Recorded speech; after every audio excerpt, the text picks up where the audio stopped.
Welcome back to Fanfics in a Nutshell.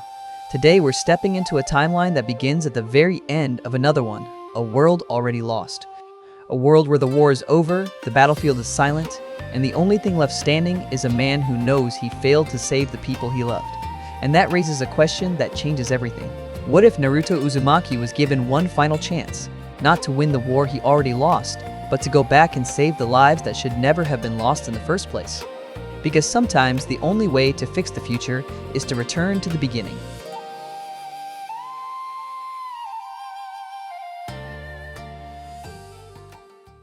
The battlefield is quiet. That alone is wrong. Wars are never quiet. Not the ones that decide the fate of nations, and certainly not the one that has just ended here. There should be shouting, orders, survivors calling for medics, the distant sound of regrouping armies. Instead, there is only wind moving across a shattered landscape. The ground is torn open where jutsu collided with enough force to reshape the earth. Entire forests have been burned to ash. Broken weapons lie half buried in mud and blood. The sky itself seems dimmer, as though the world has grown tired of watching shinobi destroy one another. And at the center of it all, two figures lie motionless. Naruto Uzumaki forces his eyes open. Every breath feels like dragging air through shattered ribs. His body barely responds when he tries to move. Chakra exhaustion has stripped him down to the barest thread of life, and even that thread is fraying. But the pain isn't the worst part. The worst part is the silence, because the war is over, and they lost. Naruto turns his head slowly, the motion costing more strength than a full battle once did. Beside him, half buried in broken stone and dirt, lies the man who fought beside him until the very end, Sasuke Uchiha. For a moment, Naruto waits for movement, a twitch, a breath, anything. Nothing comes. Sasuke's eyes stare upward, empty now. The Sharingan that once burned with defiance has gone dull and lifeless. Naruto's fingers tighten weakly against the ground. They fought until there was nothing left to fight with. Madara's return. The collapse of the Shinobi Alliance. Villages falling one after another as the war spiraled into something even the old legends had never prepared them for. Naruto remembers every moment of it. The first battle they nearly won. The second, where they realized the enemy had already planned for their victory. The third, where the alliance lines broke. And the last one, where it was just the two of them. Two stubborn idiots who refused to die until they had nothing left. Naruto closes his eyes. For a moment he lets himself feel it. The weight of every name he couldn't protect. Friends, teachers, rivals, people who trusted him to change the world. And then a voice echoes through the hollow space of his mind. You're still breathing. Kurama's voice is quieter than it once was. Not the booming, arrogant presence that once filled Naruto's mind with irritation and reluctant respect. This voice sounds older, tired. Naruto lets out a weak laugh. Barely. You always were stubborn, the fox replies. Naruto coughs, the motion sending pain through his chest like a lightning strike. Did we win?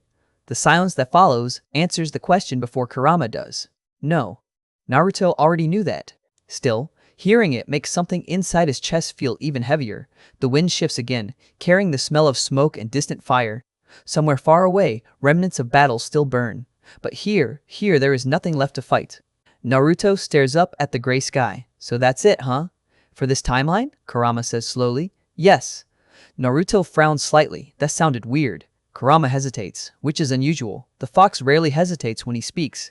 There is one possibility. Naruto turns his head slightly, his attention sharpening despite the pain flooding his body. You're kidding. I'm not. The air inside Naruto's mindscape shifts.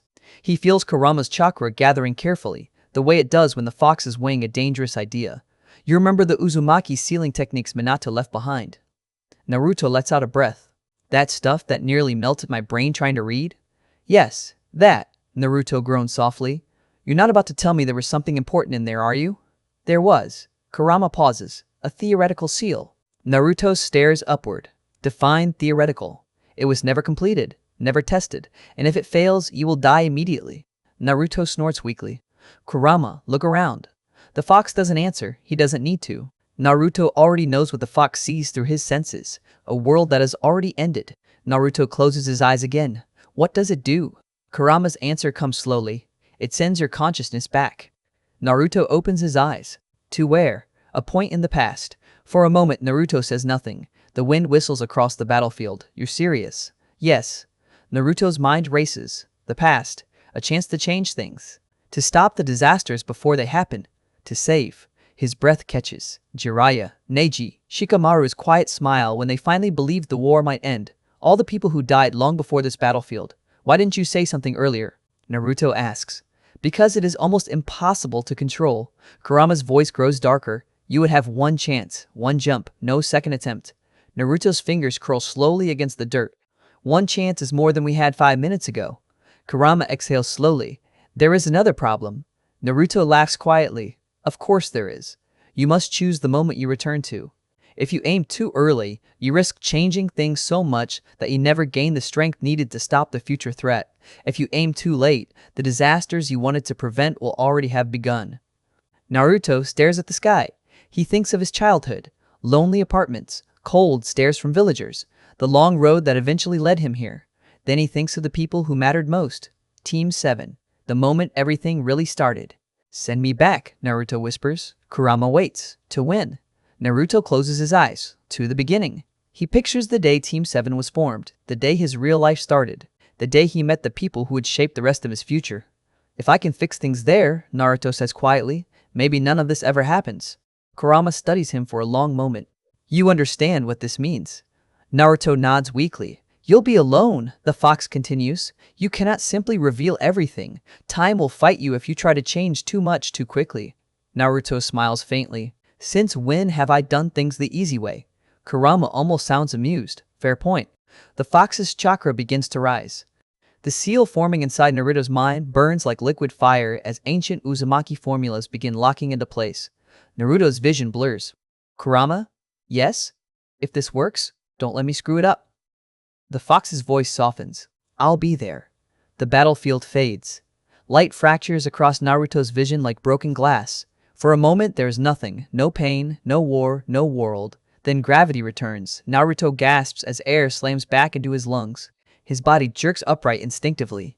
Wooden floorboards creak beneath his feet. Naruto freezes. He looks down at his hands. They are not the hands of a dying war veteran. They are strong, whole, unscarred. He stands slowly. The room around him is unfamiliar. A small apartment, sparsely furnished, but clean and lived in. Naruto's heart begins to race. It worked, he whispers. Kurama's voice rumbles softly inside his mind. Yes. Naruto rushes to the window. Outside, the Hidden Leaf Village spreads across the morning light. Peaceful, alive. Naruto's breath catches. He knows this view. He has seen it before, but not like this. Not from this perspective. Because across the narrow street, another apartment window slides open, and a younger version of Naruto Uzumaki leans out, yawning loudly as he prepares to start another day. The boy has no idea the world once ended. He has no idea the war that once killed them all. He has no idea the man watching him now has already lived that entire future. Naruto grips the windowsill. The weight of what he has done settles on his shoulders. One chance, one timeline, one opportunity to save the lives worth saving. And the first thing he realizes is that the story has already started to change. Because in the old timeline, no one was there to watch him that morning. No one was there to see the child version of Naruto Uzumaki shove open his window with sleepy irritation, squint into the sunlight, and mutter to himself before disappearing back into the room. No one crossed the street with the plan already forming. No one stood in a borrowed apartment wearing the body of a man who had outlived his own future. But now someone was here. Naruto let the curtain fall back into place and forced himself to breathe. He needed order, not emotion. Emotion could come later when he had time to break. Right now, he needed to think like a Hokage, like a survivor, like a man who had been dropped into the most fragile point in history and told to hold the world together with bare hands. The date, he whispered. A small calendar hung crooked near the kitchen. Naruto crossed the room and stared at it. The answer struck him like a physical blow. It was earlier than he had hoped and later than he feared. Early enough to make a difference. Late enough that the machinery of the old world had already begun moving. The academy years were over. Team assignments were imminent. The village was still standing, still whole, still ignorant of how much blood the future would demand from it. Naruto closed his eyes. This was it. The beginning. Not the day he was born. Not the day the Nine-Tailed attacked. Not some distant, unreachable past where every tragedy might be prevented with enough precision. No. He had returned to the point where choices still mattered, where bonds had not yet hardened into regrets, where a single intervention could spread outward through years. And that meant his first move could not be reckless. Kurama, he said quietly, if I walk into the Hokage Tower right now and tell them who I am, how bad does that go? Badly, the fox said at once. At best, they contain you. At worst, they assume you are a threat and act accordingly. Naruto grimaced. That's what I thought. You are carrying knowledge no one in this era should possess. You also carry my chakra. Suspicion will not take long. Naruto moved to the sink and splashed water on his face. The reflection that stared back at him still didn't feel real. He looked like himself, but not the boy across the street. This was his adult face. Older. Sharper. The face of someone who had already been broken and remade by war. That alone changed the equation. He could not simply step into his younger life. He could not claim to be Naruto Uzumaki and expect the village to accept two of them walking around at once.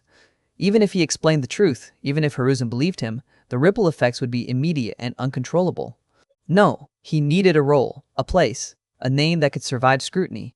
He dried his face, then stood in the center of the apartment while his mind worked through possibilities. A traveler from another village? Too risky. Too many records. Too many questions. A retired shinobi? He looked too young for that. A Jonin-level operative on special assignment? Better. Harder to challenge. Easier to explain secrecy around. He looked back toward the window. Across the street, his younger self had vanished from sight. Probably throwing on that terrible orange outfit. Probably rushing through the morning with that same blend of bravado and loneliness. Naruto remembered all too well. His chest tightened. He had expected the sight of young Naruto to be strange. He had not expected it to hurt. Because memory had preserved the facts of that childhood, but not the scale of it, not the smallness of the apartment, not the silence, not the way a child could move through the morning with no one waiting for him, no one reminding him to eat, no one telling him to come home safe. For a moment, the strategist vanished, and the man who had once been that child took over. I'm not leaving him alone, Naruto said. Kurama was quiet for a heartbeat. You may not be able to help him without drawing attention. I said, I'm not leaving him alone. The fox gave a low hum, neither agreement nor refusal. He knew that tone. Knew that once Naruto planted his feet, the argument was finished. Naruto exhaled slowly and forced himself back to the problem at hand. If he wanted proximity, if he wanted the ability to protect his younger self without unraveling the timeline on day one, then the simplest answer was also the best one. He would stay here, same street, same neighborhood. Close enough to watch. Close enough to intervene. Far enough that the village would not immediately connect him to the boy. But to do that, he still needed the village's permission to exist, which meant Hiruzen Sarutobi. Naruto's expression hardened. The old man had loved him in his way, protected him in his way, failed him in his way too. The third had carried the burden of the village until it crushed nearly everything human beneath it. Naruto understood that now in a way he never had as a child. He also knew that if there was one person in Konoha who might listen before reaching for chains, it was him. Then I start there, Naruto murmured. The trip to the Hokage Tower felt unreal. Konoha breathed around him in the soft light of morning. Shopkeepers opened their doors. Civilians exchanged greetings. Genin and academy students moved in clusters. Somewhere nearby, someone laughed. The sound nearly stopped him. That laugh did not exist in the future he had left behind. Neither did the smell of fresh bread drifting from a bakery on the corner. Neither did the sight of laundry hanging between windows. Neither did the petty, ordinary life of a village not yet dragged through apocalypse. Naruto had spent years fighting to protect this peace. Now he was walking through it like a ghost. A few heads turned as he passed. That was unavoidable. He was an unfamiliar Jonin-aged shinobi with the bearing of someone who belonged somewhere important. Curious glances followed him, but no one stopped him. He moved with purpose, and in a village like Konoha, purpose often passed for authority. By the time he reached the tower, his mind was clear. The guards at the entrance stiffened. One moment, sir. I need to see the Hokage, Naruto said. The words came out calm, even, carrying the weight of command without the arrogance of it. State your name and business. Naruto held the guard's gaze. My business is classified. My name will make more sense once I'm inside. That nearly got him blocked, but Naruto let a sliver of killing intent bleed through. Not enough to threaten, just enough to make both guards understand that if violence were his goal, the door would already be broken. One of them swallowed. I'll inform Lord Hokage. Naruto waited. The old timeline had taught him patience the hard way. Minutes later, he was led through the upper corridors to the Hokage's office. The door slid open. Hiruzen Sarutobi sat behind his desk, pipe set aside, expression mild in the careful way powerful men looked mild when they were already measuring danger. Naruto stepped in. The door closed behind him. For a moment, neither of them spoke. Hiruzen's eyes moved once over Naruto's frame, taking in posture, age, hidden weapons, the faint traces of chakra discipline no ordinary jonin would carry so effortlessly. You asked for privacy, Hiruzen said. Yes, you have it. Naruto looked around the room he had stood in so many times as a child, as a genin, as a shinobi who never fully understood how much history this office contained. Then he met the old man's gaze. "What I'm about to tell you," Naruto said, "is either going to sound impossible or treasonous, maybe both." Hiruzen's face did not change. "Then I suggest you begin carefully." Naruto gave a short nod. "My name here does not matter yet. The important part is this: the future of Konoha ends in ruin. A war comes, not soon enough for civilians to fear it, but close enough that the first cracks have already formed. If nothing changes, the village falls, the alliance collapses, and nearly everyone who matters dies." Hiruzen did not interrupt. That was one of the things Naruto had always respected about him. When something truly serious entered the room, the third stopped performing and started listening. Naruto continued. "The point where history begins bending toward that end is not the final war. It starts earlier, with missions, exams, infiltration. Old grudges left to rot. Decisions that seemed survivable at the time." Still Hiruzen said nothing, but his chakra had sharpened. "Who are you?" the third asked at last. Naruto had known this moment would come. He had planned for it. Even so, saying it aloud felt like stepping onto thin ice over a frozen lake. He lifted a hand and released the transformation he had kept woven around the finer details of his appearance. Not enough to change his face completely, just enough to let the truth show through in the lines, the chakra, the impossible familiarity. Hiruzen's eyes widened, only slightly, but enough. "There is no clean way to say this," Naruto said quietly, "so I won't try." He held the old man's gaze. "I am Naruto Uzumaki." The silence that followed felt bigger than the room. For the first time since Naruto entered, Hiruzen looked genuinely shaken. Not afraid, not disbelieving. Shaken. "That," the Hokage said slowly, "is not possible." "I know." Hiruzen's eyes narrowed. "The child is in the village now." "Yes." "And yet you stand here as a grown man." "Yes." The old man rose from his chair. His expression had gone very still. "Explain." Naruto did. "Not everything. Not yet. Not every death, not every battle, not every name carved into his heart. But enough." He spoke of the war, of Sasuke dying at the inn beside him, of Kurama's final gamble, of an Uzumaki seal that should never have worked but somehow did. He spoke like a soldier giving a report because that was the only way to keep his voice from breaking. When he finished, the room was silent again. Hiruzen looked older than he had a few minutes earlier. At last he said, "If this is true, then history has already been altered by your presence." Naruto nodded. "Yes." "And what exactly do you intend to do here?" That answer came easily. "Save people." Hiruzen watched him for a long time. Then the old man walked to the window and looked out over the village. "When a shinobi lies," he said at last, "there is usually a shape to it, a self-interest, a hole in the story where ambition hides. I do not see that in you." Naruto let out a breath he hadn't realized he'd been holding. "That doesn't mean I trust you completely," Hiruzen added. "That'd be weird if you did." A faint, almost unwilling twitch touched the old man's mouth.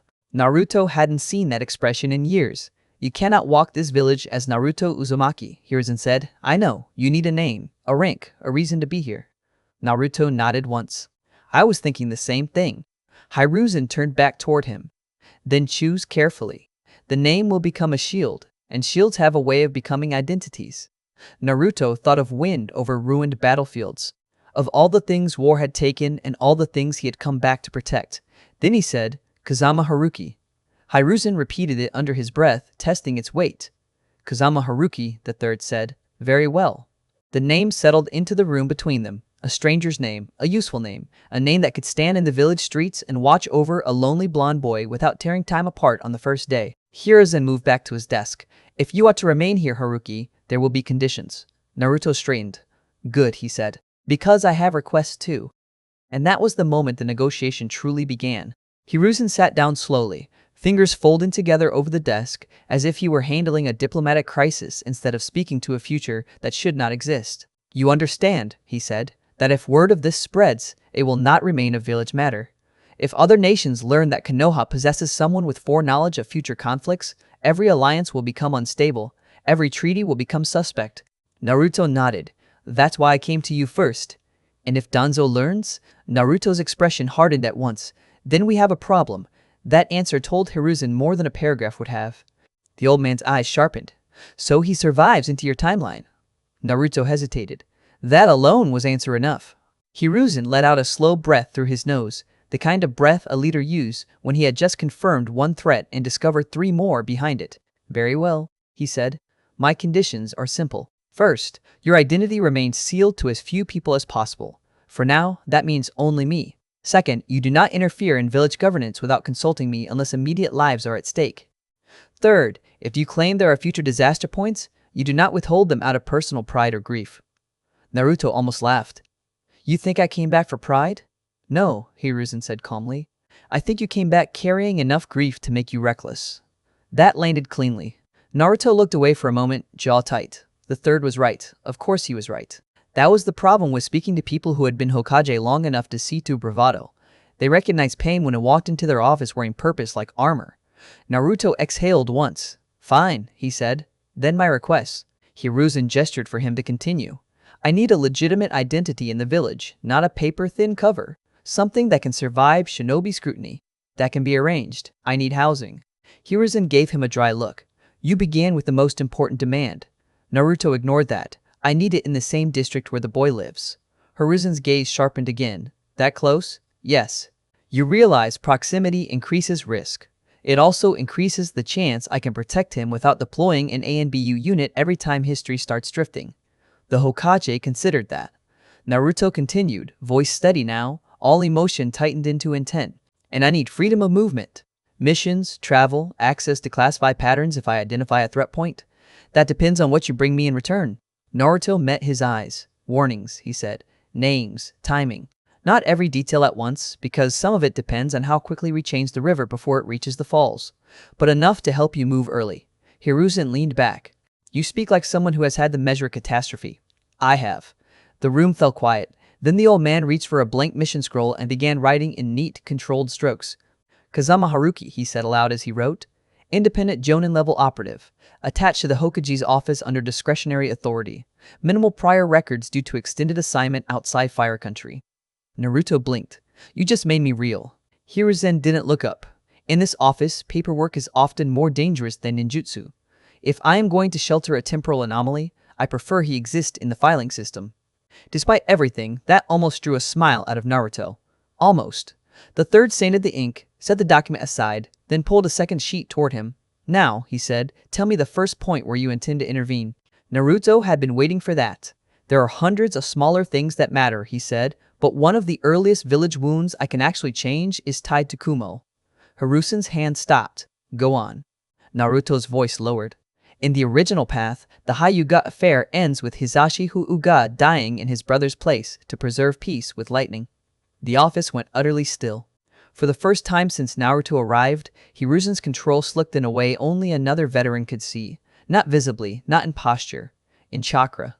In that half-second tightening when a leader realizes the cost of peace is about to become a name instead of a principle. You are certain, Hiruzen said. Yes. And you believe that can be changed? I do. How? Naruto's expression turned flint hard. By not delivering a corpse to them. Hiruzen studied him. You're suggesting retrieval. I'm suggesting correction. The old man was silent. The political mathematics of it were obvious. If Naruto was right, then one of Konoha's quiet compromises would become one of its oldest scars. Hisashi would die. The Hyuga would fracture inward. Neji would grow up under the shadow of a sacrifice disguised as necessity. And that bitterness would not stay contained inside one clan. Some tragedies were like cracks in glass. Tiny at first, then suddenly everywhere. If I let you act, Hiruzen said, and this fails, it could trigger open conflict. Naruto nodded once. I know. And if it succeeds? Then one boy grows up with his father, Naruto said quietly, and one clan carries a little less poison into the future. That answer mattered more than strategy, and Hiruzen knew it. The old man looked out the window again. When did you become someone who speaks like this? Naruto almost said, when everyone else died. Instead he answered, too late. The third closed his eyes briefly, then opened them. You will not act immediately, he said. First you settle into the role. You are seen. You become ordinary enough that your movements don't spark rumors. Then, if the window opens, we move. Naruto wanted to argue. The mission was important. Every hour mattered. But no, that was panic, not planning. Hiruzen was right again. If Haruki materialized in the village and vanished on a secret cross-border operation before anyone even knew his name, suspicion would spread faster than results. Naruto forced himself to nod. Fine. Good, Hiruzen said. In the meantime, I want you observed. Naruto's eyes narrowed. By ANBU? Yes. That's annoying. That is leadership. Naruto let out a breath through his nose. I liked you better when I was 12. No, you didn't? That almost made them both smile, which was somehow worse than tension. The meeting stretched another hour. They spoke of access, of boundaries, of future pressure points Naruto could only describe in shape rather than sequence. Invasion, exams, certain names, certain masks, threats that did not yet know they were threats. But there were things Naruto refused to say too soon, not out of selfishness, out of fear. Because once spoken, some truths started moving on their own. When he finally left the office, he carried a sealed packet that made Kazama Haruki a recognized shinobi of Konoha and the second, smaller note that authorized his apartment assignment in the district he had asked for. By then, the sun had shifted toward late morning. The village below felt louder now, more lived in, less ghost-like. Naruto descended the tower steps and stood for a moment in the light, letting the reality of it settle around him. He had done it. He existed. Not as Naruto Uzumaki, hero returned from ruin, as Haruki, a false name, a necessary one. A man built out of paperwork, chakra control, and grief. The apartment Hiruzen arranged was not exactly across from young Naruto's, but close enough. Same row, same line of sight. A modest place with enough space for gear, records, and the kind of quiet a shinobi could vanish into. By evening, a few neighbors had already noticed him carrying in supplies. By nightfall, word would spread through the district in the shallow, harmless way neighborhood gossip always did. A new jonin, quiet, serious, probably attached to tower work. Good, let them make him boring. That first evening, he saw his younger self again. The boy came trudging home with the heavy-footed energy of someone pretending not to care that no one was waiting. He kicked at a loose stone, muttered something under his breath, then fumbled with his door while balancing instant ramen and what looked like expired milk. Naruto watched from behind his half-drawn curtain and felt something in his chest twist so sharply he almost stepped outside without thinking. He didn't. That was the discipline now. Not only battle discipline, emotional discipline, the strength to act when action helped, and stay still when it only satisfied pain. Still, when he saw the younger Naruto disappear into that dim apartment with nobody calling after him, the silence felt unbearable. You can't save him from every lonely evening, Kurama murmured. Watch me. The fox gave a low, resigned rumble. He had heard that tone before too. The next morning Naruto woke before dawn. Have it. War had burned sleep into fragments long ago, and time travel had not repaired that. He moved through the apartment in silence, checked the perimeter out of reflex, then stood by the window with a cup of tea he didn't really want. Across the row, a light flicked on. Young Naruto. The boy stood in his kitchen, yawning, hair a mess, moving with all the graceless stubbornness of someone who had grown up doing everything alone. He reached for a cup, opened a cabinet, stared into it, opened another. Found almost nothing. Naruto closed his eyes. No, he muttered. He moved before he could overthink it. 5 minutes later, there was a quiet knock on the boy's door. Inside, he heard the shuffle of rushed footsteps, then a suspicious pause. Who is it? Naruto pitched his voice lower, calmer. Your new neighbor. Silence. Then the chain shifted and the door cracked open just enough for one blue eye to glare through. The sight nearly shattered him. Same eyes, same face. Younger, rounder, less guarded in the details, but already learning how to hide hurt inside defiance. What do you want? The boy asked. Naruto held up the paper bag in one hand. I made too much breakfast. That was a stupid excuse. He knew it the moment he said it. Young Naruto narrowed his eye further. That doesn't even make sense. No, Haruki admitted, it doesn't. For a moment, they just looked at each other. Then the younger Naruto's attention dropped to the bag. The smell of fresh food slipped into the hallway. Pride and hunger went to war on the boy's face. Haruki kept his voice neutral. You can slam the door if you want, but the food is real. The younger Naruto stared at him another second, then opened the door just a little wider. He still looked suspicious, but not enough to say no. And sometimes history didn't change because of grand speeches or secret wars. Sometimes it changed because, on one ordinary morning, someone finally knocked before it was too late. Young Naruto stared at the bag as though it might disappear if he blinked. Then suspicion won another round. How do I know you didn't poison it? Haruki looked at him for a long, flat second. Because if I wanted to kill you, breakfast would be a very inefficient method. That earned him a squint. Then, to Haruki's quiet relief, it also earned him the first real grin. The boy opened the door wider. Inside, the apartment was exactly as Naruto remembered it. Too small, too bare, too quiet. The kind of place that taught a child not to expect softness from the world. A carton sat on the counter. Empty wrappers crowded the trash. The sink held a single cup and a bowl, both rinsed carelessly rather than washed. Haruki stepped in and set the bag down. I really do have to leave soon, he said, because that much was true. So sit. Naruto blinked. You sound like an old person. I'll survive the insult. The younger boy huffed and dropped into a chair while Haruki unpacked the food. Rice, eggs, grilled fish, simple things, worn things, real things. Naruto watched every movement with the fierce, pretending not to be eager intensity of someone trying very hard not to hope for too much. Haruki kept his hand steady. This should not have felt harder than facing an enemy army, but in war, he had known what he was fighting. Here, every small kindness cut straight through him. You should eat, Haruki said, setting the plate down. Naruto stared. Then he looked up. You're serious? Yes. The boy hesitated only a second longer before grabbing the chopsticks and digging in like the food might vanish if he slowed down. Haruki turned away under the pretense of checking the window because the sight was unbearable and precious all at once. He had known this child was lonely. He had lived it. But memory had been merciful in ways reality was not. Reality let him see the speed with which 12-year-old Naruto learned to devour warmth before it could be taken away. Slow down, Haruki said quietly. You'll choke. Naruto paused mid-bite, cheeks full, then swallowed and scowled. I'm fine. You're inhaling eggs like they insulted your family. That drew another huff. Not laughter, not quite, but closer. For a minute, there was only the sound of chopsticks against ceramic. Then Naruto said, around a mouthful he was trying not to lose to impatience. You said you got back from a long mission. Yes. How long? 8 years. The boy nearly dropped his chopsticks. 8 years? Haruki nodded. That's not a mission, Naruto said. That's like, Numblo, a whole life. The words landed harder than the child intended. Haruki looked at him and saw no strategy there. No accidental brilliance, just honest astonishment. And still the sentence echoed. A whole life. Yes, Haruki said after a moment. Something like that. Naruto studied him now with open fascination. He had always been transparent at this age, all feelings spilling right onto his face before he learned how to harden the edges. You must be really strong. Haruki almost smiled. Strong enough to know breakfast matters. Naruto rolled his eyes, but he was smiling now too, just a little. Then the expression faded. I can't stay long, he muttered. I have to meet my team. We're doing the final test to become real genin, and our sensei said not to eat anything. Haruki had expected that. Hearing it still sparked irritation. What time? 6. Haruki looked at the light beyond the window, and then back at the plate that was only half empty. And your sensei's name? Hatake Kakashi. The name carried 1,000 ghosts with it.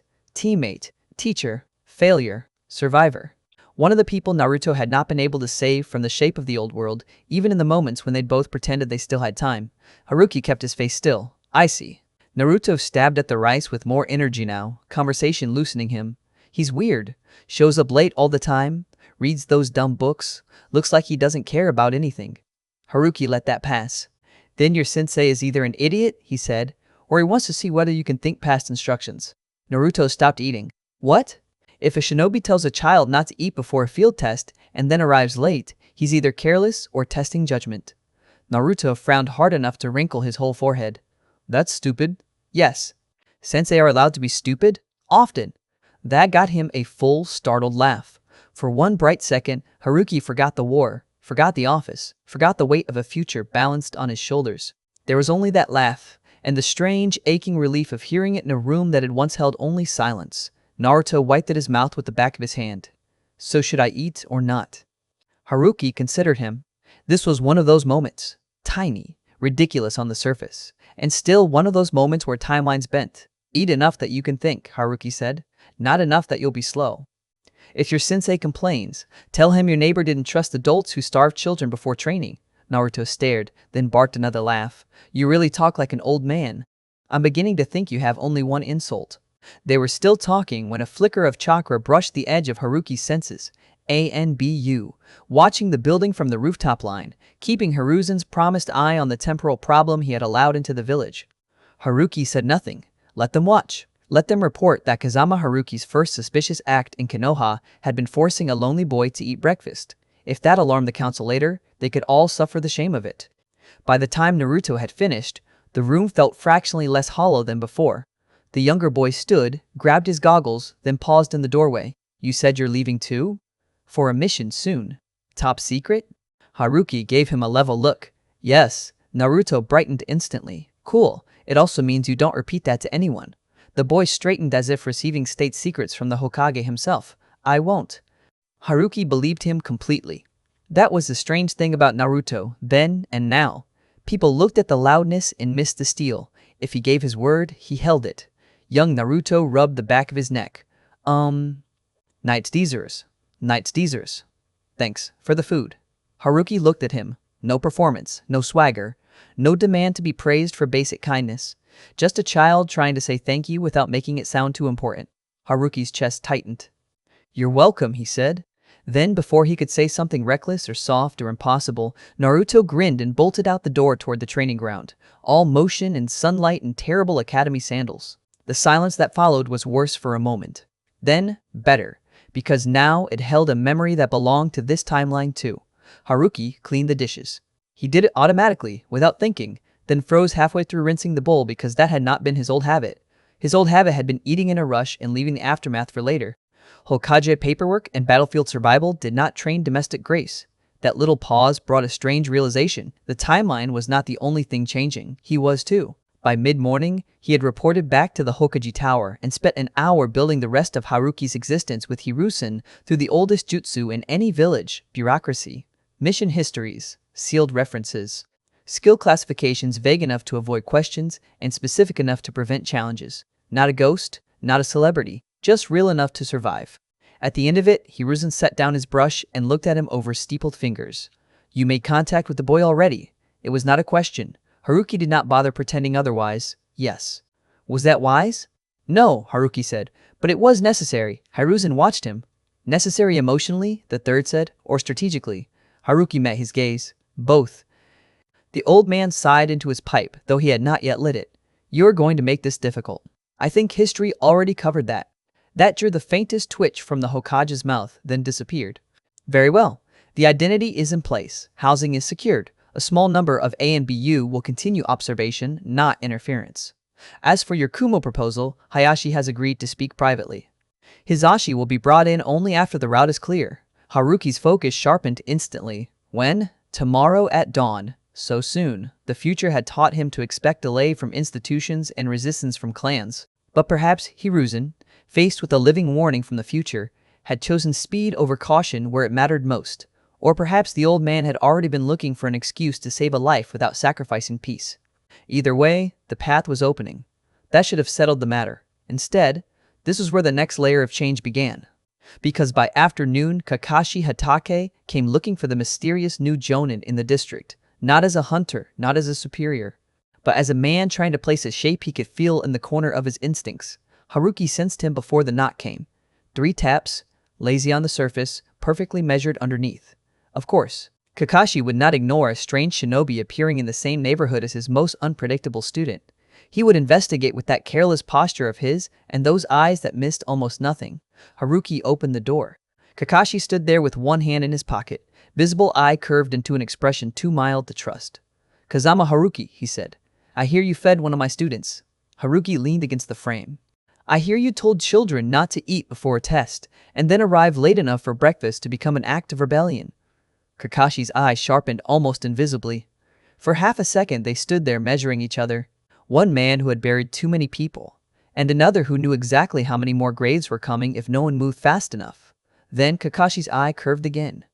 Well, he said lightly, this is already more interesting than my morning. Haruki stepped aside just enough to make the invitation possible without quite offering it. Kakashi noticed. Of course he did. Men like Kakashi always noticed the exact width of doorways, pauses, and choices. Still, after a beat, he stepped in. The apartment was plain, intentionally so, a few supplies.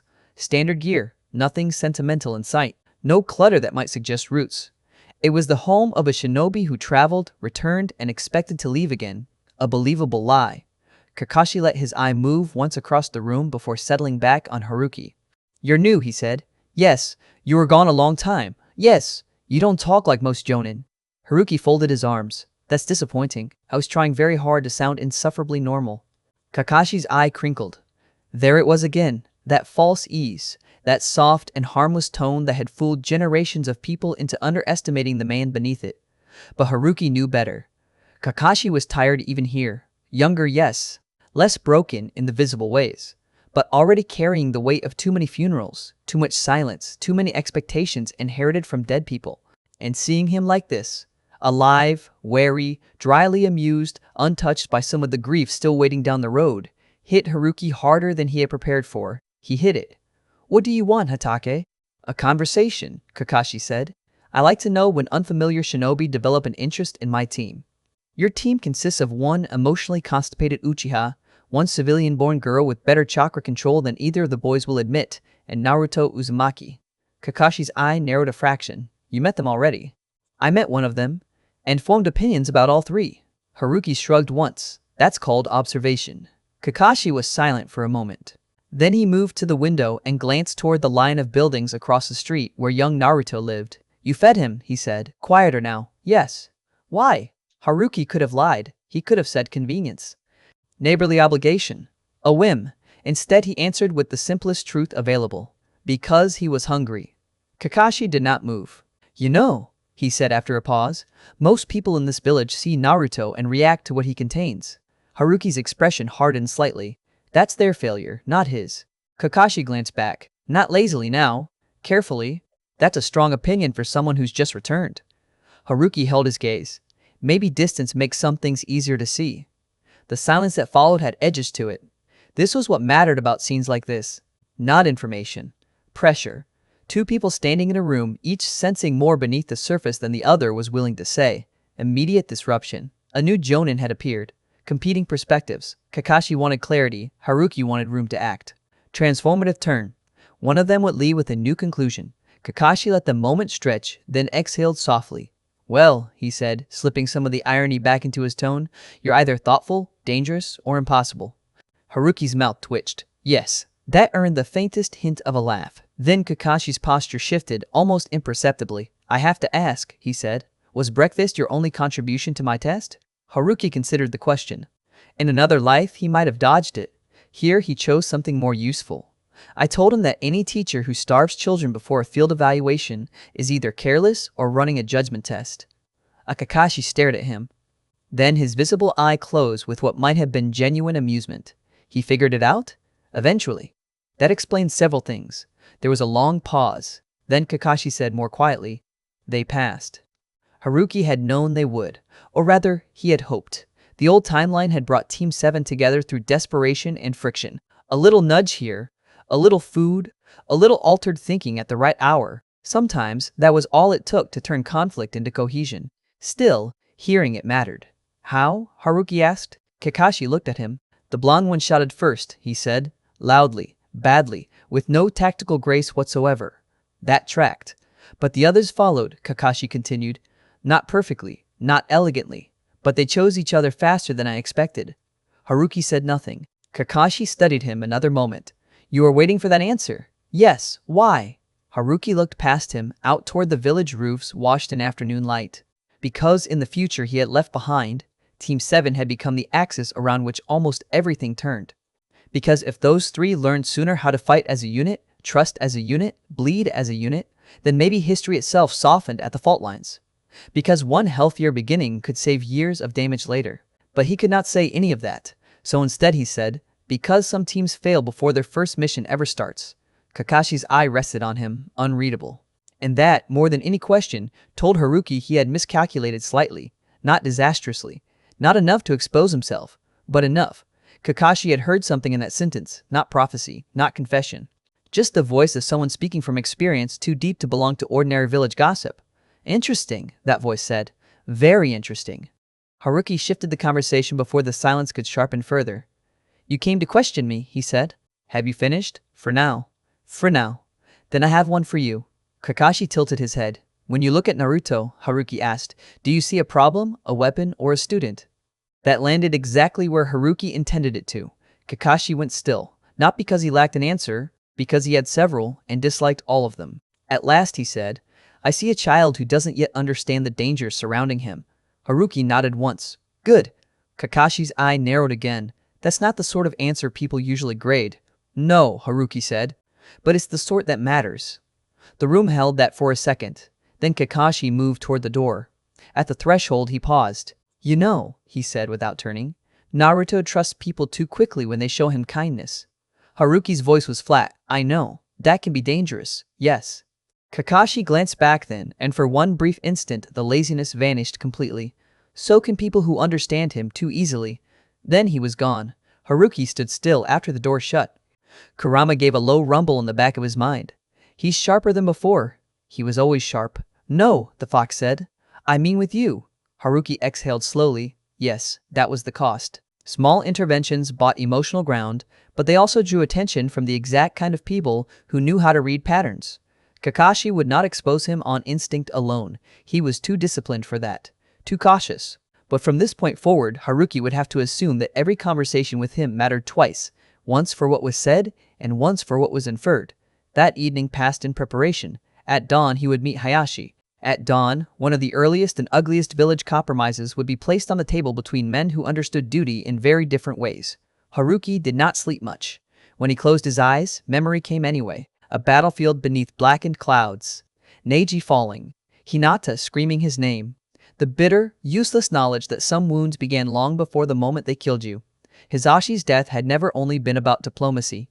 It had become inheritance. A story told inside one branch of one clan, about what their lives were worth when weighed against the comfort of the main house and the political calculations of a village.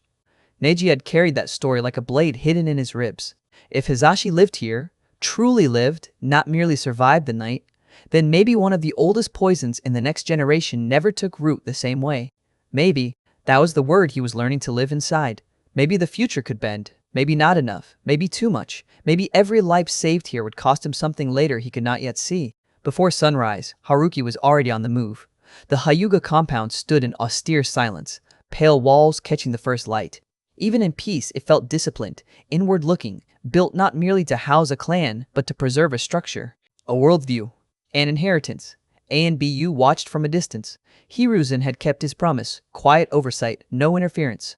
Inside, Haruki was led through clean halls to a private room where Hiruzen already waited. And beside him, seated with the rigid composure of a man who held his own clan together through discipline alone, was Hiyashi Hyuga. For a brief moment, Haruki saw only resemblance. The line of the face, the stillness, the burden. Then memory split the image in two. Hayashi, who in the old timeline had lived on, Hisashi, who had not. Hayashi's pale eyes fixed on Haruki. This is him? Hiruzen gave a slight nod. Yes. Hayashi said nothing more at first. He studied Haruki with the cool intensity of a clan head testing for weakness, deceit, or disrespect. Haruki met the gaze without challenge. Eventually, Hayashi said, "The Hokage claims you possess knowledge of an event involving my brother." "I do. And that knowledge comes from a future that no longer exists." "Yes."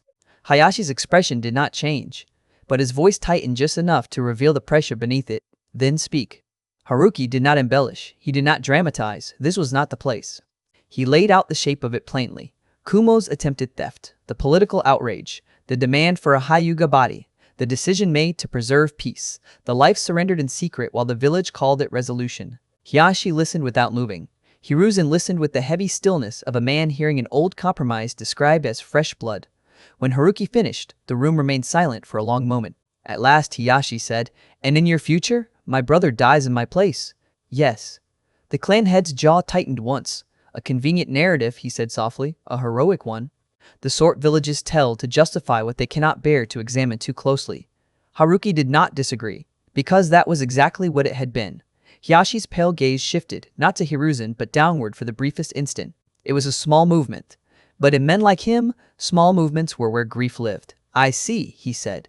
That should have settled the emotional truth of the matter. Instead, this was where competing duty entered the room. "If what you say is true," Hayashi continued, "then your proposal risks reopening conflict with Lightning at a delicate time. If we preserve my brother and fail to satisfy the diplomatic demand, Konoha may bleed elsewhere." Hiruzen said quietly, "And if we do nothing, your brother dies." "Yes." The answer came immediately. Hayashi did not flinch from it. That was what made men like him so difficult and so tragic. They did not hide from pain. They simply ranked it. Haruki leaned forward slightly. "There is another option." Both men looked at him. "The exchange only works if Kumo controls the body and the narrative," Haruki said. "Break either, and you change the board." Hayashi's voice stayed cool. "You propose we steal back a diplomatic corpse. I propose we refuse to let them keep leverage." Hiruzen's gaze sharpened. "You're confident you can do this?" Haruki answered with absolute certainty. Yes. That certainty changed the room. Because now, this was no longer only grief and politics. Now, it was operation. Immediate disruption. The presumed sacrifice need not occur.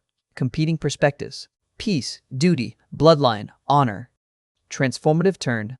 A path had appeared where before there had only been resignation. Hiyashi's pale eyes narrowed. If you fail, he said, my brother dies in chaos rather than purpose. Haruki held his gaze. If I do nothing, he said, he dies because everyone in this room accepted that as the cleanest available answer. Silence. Sharp, dangerous silence. Then, Hiruzen spoke before either clan or future could harden into pride. We proceed carefully, he said.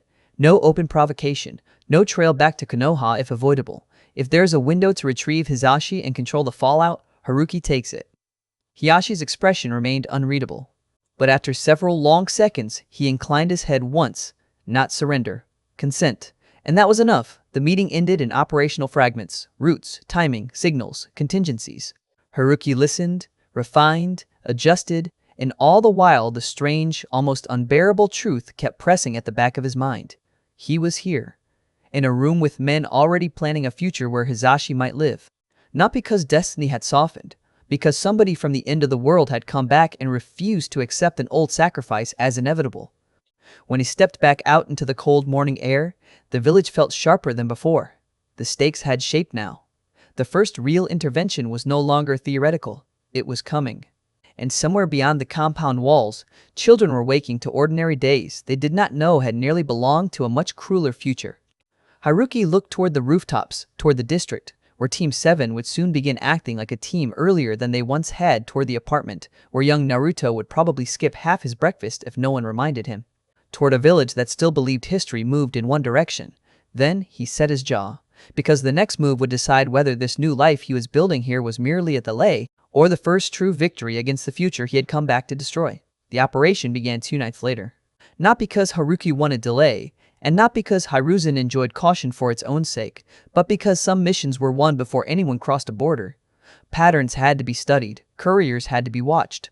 Kumo's chain of custody had to be understood before it could be broken cleanly. A rescue was one thing. A rescue that left no proof, no leverage, and no excuse for open escalation was something far more delicate. So Haruki waited. He hated it. He spent the days moving like a man settling into village rhythm. He checked in at the tower. He let A and BU see him training. He crossed paths with shinobi who needed to remember his face long enough for Kazama Haruki to become unremarkable. He watched Team 7 from a distance whenever he could do so without attracting attention, and each time the sight landed differently. Sasuke still kept himself apart, but less absolutely. Sakura still bristled and overcompensated, but there was more focus in her than in the old path. And Naruto was louder than ever, more impatient, more desperate to prove himself, but there was a subtle difference now, something steadier at the edges. As if one decent morning had not healed a lifetime, but had at least taught him the world could surprise him in ways that did not always hurt. That should have felt small. To Haruki, it felt enormous. On the second evening, Kakashi found him again, not inside the apartment this time. On a rooftop above the district, where the village lights were beginning to glow, and the last heat of day still clung to the tiles. You're preparing for something, Kakashi said. Haruki did not bother pretending otherwise. Everyone is always preparing for something. True, Kakashi allowed. But most people don't look like they're about to assassinate fate itself. Haruki glanced sideways. Kakashi had one hand in his pocket, and the other resting lazily on his raised knee, posture careless, voice mild. But his eye was on the horizon, not on Haruki, a courtesy. A way of saying, I know you're carrying something, and I'm leaving you room to decide how much to drop. I have a mission soon, Haruki said. That much I guessed? And nothing. Kakashi looked out over the village. I just thought I'd tell you your breakfast interference has had consequences. Haruki's focus sharpened. Bad ones? No. Kakashi's eye curved faintly. Annoying ones. Naruto now believes arriving prepared is evidence of elite shinobi wisdom. He's insufferable about it. Despite everything, Haruki almost smiled. Good. There was a pause. Then Kakashi said, quieter now. He also trusts me a little faster. That mattered more than the joke. Haruki looked at him fully this time. Kakashi met the gaze without softness and without defense. Whatever you're doing, he said, be careful. The village has a way of punishing people who try to save it from itself. The sentence hit harder than either of them acknowledged. Haruki gave one short nod. So does the future. Kakashi's eye narrowed slightly, but he let that answer stand. After another moment he rose, stretched as if the conversation had never weighed anything at all, and disappeared into the darkening rooftops. Before dawn on the third day, Haruki crossed the border. No escort, no symbol, no traceable signature left where enemies could follow it back to Fire Country. That had been one of his conditions. If this went wrong, it would go wrong on his shoulders alone. Kurama's presence rode low and silent inside him, conserving strength, sharpening senses. Haruki moved through forest and ridgeline like a shadow that had spent years learning how not to cast one. In the old timeline, he would have gone in louder, faster. He had once trusted power to solve problems that should have been solved with timing. War had cured him of that. By midday, he found them. The convoy was smaller than it ought to have been. That told him two things at once. First, Kumo was confident. Second, they wanted discretion too. A diplomatic transfer wrapped in secrecy, ugly enough to hide and important enough to protect. Hizashi was there, bound, restrained, alive for now. Haruki watched from the tree line as the convoy moved along a narrow route between stone rises where visibility tightened and sound carried badly. An ideal place for an ambush if you already knew it was coming, which he did. He took one breath. Positioning. 4 escorts forward, 2 rear, 1 sensor, 1 commander riding near the center. First clash would have to be silent. Tactical development. Cut the sensor, blind the formation, break the chain around Hizashi before the commander understood the pattern. Turning point. Create confusion without revealing village origin. Collapse or reversal. Leave them with a story that pointed nowhere cleanly. Immediate aftermath. Extract fast. Erase the path. Larger consequence. One father lived. Haruki moved. The sensor died first. Hand over mouth, blade through the throat, body lowered before it struck the ground. The forward pair never had time to turn. A wire snapped tight through the trees, feet yanked from beneath them, and by the time they hit the dirt, Haruki was already past them. The commander shouted, "Too late." Haruki landed in the center of the formation, like a falling verdict. One escort lunged. Haruki broke the man's wrist, drove an elbow into his throat, and pivoted toward Hizashi without slowing. Lightning cracked behind him as another shinobi released the jutsu into the gap where he had been a heartbeat earlier. Good. Panic. Haruki slashed through the restraints with the chakra edge and caught Hizashi before he hit the ground. "Can you move?" he snapped. Pale Huyu eyes met his in stunned fury. "Yes." "Then lie first. Questions later." 2 more enemies closed from the flank. Haruki shoved Hizashi toward the rock line and met the attack head-on. One kunai deflected high, one low. A knee to the ribs, a palm strike that sent chakra ripping through muscle and breath at once. He did not linger to finish what momentum already decided. Because the real danger was not skill, it was time. The commander had recovered enough to assess. Take the body. Body. Even now. Even with Hizashi breathing. Haruki's expression went cold. He reached deeper. Kurama's chakra flared through him in a measured surge. Not enough to expose the impossible, just enough to turn speed into something the eye failed to hold properly. He crossed the distance before the commander completed his next seal and drove a fist into the man's sternum with enough force to fold armor inward. The shinobi flew back into stone and did not rise. That was the turning point. The rest broke with it, not fully, not in fear alone, in confusion, in the sudden, destabilizing realization that the operation no longer made sense. Their sensor was gone, their center was gone. Their objective was moving. Their enemy did not fight like a border squad or a known Fire Country captain. For a few precious seconds, no one knew what story they were in. Haruki used those seconds perfectly. Smoke tags burst low through the pass. Not Konoha issued, neutral, masking scent and sight. Hizashi moved well despite the restraints, better than most men would have under the circumstances, and that told Haruki everything he needed to know about the iron hidden beneath the Hyuga's stillness. They ran. Arrows of lightning chased through the smoke.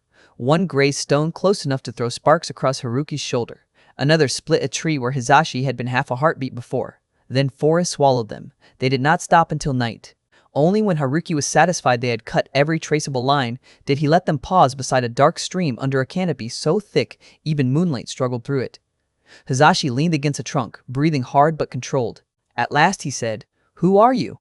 Haruki did not answer immediately. He was checking the route in his head, checking pursuit windows, checking the old instinct that told him when survival had become temporary rather than immediate. Satisfied at last, he turned. A shinobi who got tired of watching good men die for neat political solutions. Hizashi studied him in silence, the branch heir's brother. The man who, in another life, would have walked calmly into death because that was what the village and the clan required of him. "You knew," Hizashi said. "Yes, from this future the Hokage spoke of." Haruki nodded. Hizashi looked down at his own hands. For the first time since the rescue, something cracked in the composure, not visibly, not much, but enough. "My son," he said quietly. In that future, Haruki's throat tightened. He thought of Niji's eyes, his anger, his brilliance, his final act. He becomes extraordinary, Haruki said. That was true. It was also not enough. Hazashi closed his eyes once, and Haruki understood what the man heard inside the omission. Extraordinary because of pain. Extraordinary because the world had sharpened him into a weapon by teaching him too early what sacrifice meant when it was always your side of the family chosen to make it. When Hazashi opened his eyes again, the softness was gone. Duty had returned, but not the same duty as before. If we return, he said, this will not remain contained. No, Haruki said, it won't. Kumo will demand answers. Yes. My brother will face pressure. Yes. Hazashi held his gaze. Then why save me? Haruki answered at once. Because some futures deserve to lose. The words hung between them. Then Hazashi gave one slow nod, as if accepting not only the rescue but the philosophy beneath it. They crossed back into Fire Country at dawn. A and BU met them 2 miles inside the border. Masked, silent, efficient. Hiruzen had arranged it perfectly. No fanfare, no witnesses, only confirmation that the impossible had become real. When they returned to Konoha, Hazashi did not go through the main gates. Neither did Haruki. The meeting in the Hokage's secure chamber was brief and heavy. Hayashi stood when his brother entered. For one long second, neither man spoke. The room contained Hiruzen, 2 masked A and BU, Haruki, and enough silence to crush lesser people flat. Then Hazashi stepped forward. Hayashi met him halfway. Not with tears, not with embraces fit for storytellers who had never met men raised inside iron expectations. Just one hand on one shoulder, tight enough to say everything neither brother would say aloud in front of witnesses. It was more moving than any breakdown could have been. Hiruzen exhaled slowly. A village wound had shifted, not healed. Not completely. The politics ahead would still be ugly. Kumo would still search for leverage, stories, blame. Danzo would still smell opportunity and secrecy and fear. The future had not become kind. But one death had been denied. And that mattered. Later, when the chamber emptied and the first operational responses began to unfold around him, Haruki stepped out onto a quiet balcony above the village. Morning light spread across rooftops and training fields. Somewhere below, Genin were shouting. Somewhere in the district, Naruto was probably late for something he intended to blame on fate. Somewhere beyond the walls, the road to Wave and the Chunin exams and every larger disaster still waited. This had not fixed everything. It had not even fixed enough. But for the first time since waking on that ruined battlefield, Haruki felt something dangerous and unfamiliar pressing through the armor. Hope. Not the naive kind he had worn as a child, the earned kind, the kind built from proof, one mission, one life, one crack in destiny. He looked out over Konoha and let that feeling stay for exactly one breath before discipline reclaimed the rest, because the story was only beginning to change. And in timelines like these, that was how revolution started. Not with certainty, but with one impossible refusal. One saved life, one altered bond, one future that no longer had the right to call itself inevitable. And if this was what the first victory felt like, then maybe the world he had come back for could still be rebuilt, piece by piece, loss by loss, choice by choice. That was the true shape of the question at the heart of everything now. Not whether the past could be revisited, not whether fate could be challenged, but whether one broken survivor, standing at the beginning with the memory of the end inside him, could love the world enough to fight for it a second time. That is what makes timelines like this so fascinating. One change never stays small. One act of mercy never belongs to only one person. And one refusal to surrender the people worth saving can reshape an entire age. If you enjoyed this story, be sure to like the video and subscribe to Fanfics in a Nutshell for more alternate timelines, deeper what-if histories, and the stories that begin when everything changes.